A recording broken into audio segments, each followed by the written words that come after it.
अस्सलाम वालेकुम dear student, अस्सलाम वालेकुम। लास्ट टाइम हम चैप्टर नंबर 5 केमिस्ट्री में स्टेट ऑफ मैटर्स के बारे में डिस्कस कर रहे थे। तो फिज़िकल स्टेट ऑफ मैटर में हमने देखा था कि मैटर जो है उसकी फ़िज़िकल स्टेट कितनी किस्म की, उसमें जो है वो फर्स्ट स्टेट है जी सॉलिड, फिर लिक्विड एंड देन गैस। और अगर हम गैस की बात करें तो गैस की जो प्रॉपर्टीज़ हैं उसको हमने डिस्कस किया था कि गैस जो है वो उसकी प्रॉपर्टीज़ में diffusion, fusion, pressure, standard atmospheric pressure और उसके अलावा मोबिलिटी और उसकी डेंसिटी, और इसको हमने इस प्रॉपर्टीज़ को स्टडी किया था।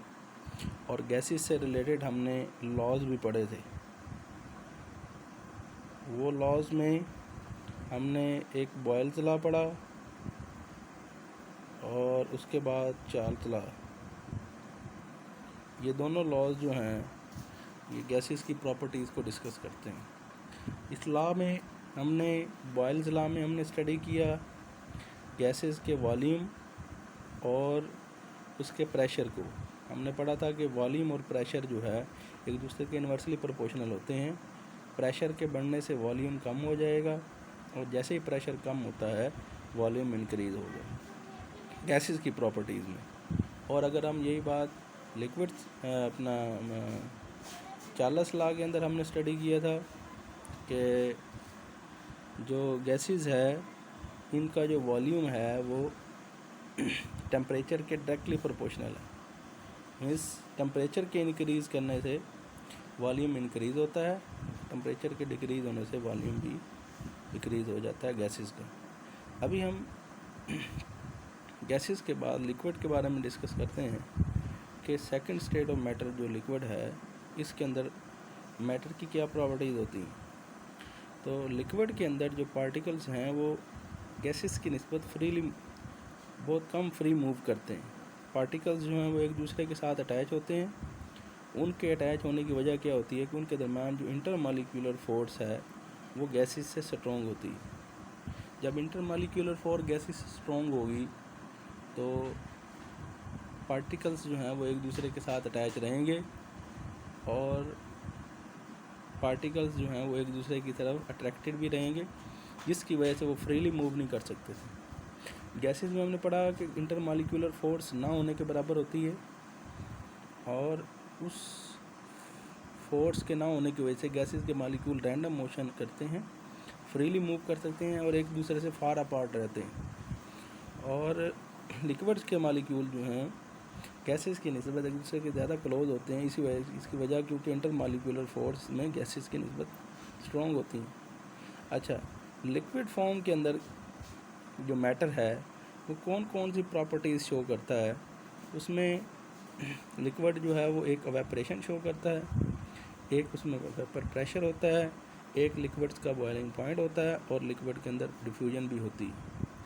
तो डिफ्यूजन में क्या होता है कि लिक्विड्स जो हैं ये गैस फॉर्म में भी जो है वो कन्वर्ट किए जा सकते हैं। इसके अलावा जब लिक्विड गैस फॉर्म में कन्वर्ट करते हैं तो उनके वेपर्स जो हैं वो उसके इर्द गिर्द एनवायरनमेंट के अंदर ख़ास प्रेशर क्रिएट करते हैं जिसको वेपर प्रेशर कहते हैं। और लिक्विड जो है अगर हम इसको हीट करें वो एक टेम्परेचर के ऊपर जाकर जो है वो उसका जो इंटरनल प्रेशर है वो एक्सटर्नल प्रेशर के इक्वल हो जाता है तो लिक्विड बॉयल करना शुरू हो। इसकी ये प्रॉपर्टी बॉइलिंग पॉइंट कहलाएगी। उसके अलावा डिफरेंट किस्म के लिक्विड एक दूसरे के अंदर मिक्स होने की सलाहियत रखते हैं और वो मिक्स होकर एक दूसरे के अंदर और उससे जो है वो कम्प्लीटली एक होमोजीनियस मिक्सचर बनाते हैं। जैसे कि हम जो है वो एक इंक का ड्रॉप अगर किसी गिलास के अंदर डाल दें तो वो इंक जो है वो उसके अंदर गिलास के अंदर कम्प्लीटली मिक्स हो जाएगी। ये प्रॉपर्टी उसकी डिफ्यूजन कहलाती है। तो सबसे पहले हम ब्रीफली डिस्कस करेंगे लिक्विड की पहली प्रॉपर्टी जिसका नाम है इवेपोरेशन। इवेपोरेशन क्या है जी? Changing of liquid into gas phase. अगर हम लिक्विड को हीट करें, ठीक है जी, तो वो गैस फेज में कन्वर्ट हो जाते हैं, वेपर्स में कन्वर्ट हो जाते हैं। ये प्रॉपर्टी लिक्विड की जो है वो इवेपोरेशन कहलाती है। अब एवेपोरेशन जो है ये एक कूलिंग प्रोसेस भी कहा जाता है। कूलिंग प्रोसेस कैसे है कि जब लिक्विड के मॉलिक्यूल गैस फॉर्म में कन्वर्ट होते हैं, गैसेस फॉर्म में जाने के बाद वो अपने इन्वायरमेंट्स के टेम्परेचर को ऑब्जॉर्व कर लेते हैं, इस वजह से एवेपोरेशन इसको हम कहते हैं it is also a cooling process. भाई अगर हम यहाँ पर एग्जांपल दें, H2O वाटर लिक्विड फॉर्म में है, अगर हम इसको हीट करें तो H2O जो है वो गैस फॉर्म में कन्वर्ट हो जाएगा, ठीक है जी। ये अब एवेपोरेशन होती क्यों है? एवेपोरेशन की वजह क्या है कि लिक्विड के मॉलिक्यूल्स जो हैं उनके अंदर जो इंटर मॉलिक्यूलर फोर्सेस हैं वो जब हम उनको हीट देते हैं, हीट देंगे, हीट देने के साथ इंटर मॉलिक्यूलर फोर्स टूट जाती हैं। अब उनके जो मॉलिक्यूल्स हैं वो एक दूसरे की फोर्स ऑफ अट्रैक्शन उनके लिए ख़त्म हो जाती है। अब वो ज़्यादा मूव करना शुरू कर देते हैं और गैस फॉर्म में कन्वर्ट हो जाते हैं। अच्छा, एवेपोरेशन कितनी चीज़ों पर डिपेंड करती है जी? एवेपोरेशन डिपेंड करती है सरफेस एरिया, टेम्परेचर और इंटर मॉलिक्यूलर फोर्स पर। सरफेस एरिया क्या है जी? अगर हम सरफेस एरिया की बात करें तो सरफेस एरिया जितना ज़्यादा होगा एवेपोरेशन उतनी ही ज़्यादा होगी। एवेपोरेशन सरफेस एरिया के डायरेक्टली प्रोपोर्शनल है। सरफेस एरिया के ज़्यादा होना एवेपोरेशन जो है वो उसको ज़्यादा होने में मदद देगा। किस तरीके से जी? कि यहाँ पर बुक के अंदर जैसे एग्जांपल दी गई है कि हम सॉसर यूज़ करते हैं, चाय को ठंडा करने के लिए प्लेट इस्तेमाल की जाती है। जब चाय के जो है वो कप के अंदर से चाय प्लेट के ऊपर डाल दी जाए तो प्लेट का सरफेस एरिया चूँकि ज़्यादा है तो उससे जो है वो एवेपोरेशन जल्दी हो जाएगी और कूलिंग का प्रोसेस जल्दी हो जाएगा, इसलिए जो है वो एवेपोरेशन सरफेस एरिया के बढ़ने से एवेपोरेशन भी बढ़ जाएगी। टेम्परेचर और इंटर मॉलिक्यूलर फोर्स, टेम्परेचर जो है वो जितना ज़्यादा होगा एवेपोरेशन भी उतनी ज़्यादा होगी। टेम्परेचर हम जो है वो अगर हम देखें, अगर हम टेम्परेचर लिक्विड का किसी भी लिक्विड का टेम्परेचर ज़्यादा करते जाएंगे तो उसके अंदर एवेपोरेशन भी ज़्यादा होती जाएगी। अगर हम दो बर्तन में पानी लेते हैं और एक को जो है हीट करना शुरू करते हैं, दूसरे टेम्परेचर जो है वो सेम रहता है, तो जिसका टेम्परेचर हम इंक्रीज़ कर रहे हैं उस टेम्परेचर उस बर्तन के अंदर से एवेपोरेशन जो है वो ज़्यादा होगी। बाकी रहेगी इंटर मॉलिक्यूलर फोर्स की बात। जिस लिक्विड में जितनी इंटर मॉलिक्यूलर फोर्स स्ट्रॉन्ग होती जाएगी उसके अंदर एवेपोरेशन उतनी कम होती जाएगी, क्योंकि लिक्विड की इंटर मॉलिक्यूलर फोर्स जो है वो इतनी जिसकी इंटर मॉलिक्यूलर फोर्स स्ट्रॉन्ग है उसको आसानी से एवेपोरेट नहीं होने देगी, इसको मॉलिक्यूल्स को अपनी तरफ अट्रैक्ट करके रखेगी।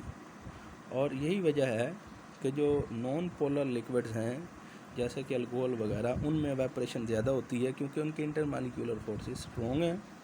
और अगर हम वाटर H2O की बात करें जो कि पोलर लिक्विड है, इसमें इंटर मॉलिक्यूलर फोर्स स्ट्रॉन्ग होती हैं, तो अल्कोहल की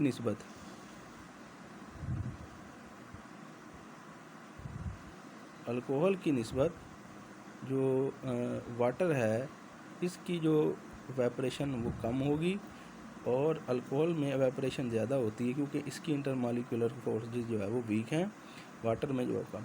अब वाटर के अंदर जो इंटर मॉलिक्यूलर स्ट्रॉन्ग होने से एवेपोरेशन कम क्यों होती है? क्योंकि ये जो इंटर मॉलिक्यूलर फोर्स हैं ये इसको एवेपोरेट होने में इसके अंदर जो है वो रुकावट पैदा करती हैं। और अल्कोहल की इंटर मॉलिक्यूलर फोर्स जो है वो चूँकि कम है, ये जो है वो ईज़िली एवेपोरेट होकर जो है वो इसकी वेपर्स ज़्यादा बनेंगे। और ये पहली प्रॉपर्टी थी लिक्विड की एवेपोरेशन से रिलेटेड। अभी नेक्स्ट इंशाल्लाह ताला फिर हम डिस्कस करेंगे वेपर प्रेशर, बॉइलिंग पॉइंट और डिफ्यूजन।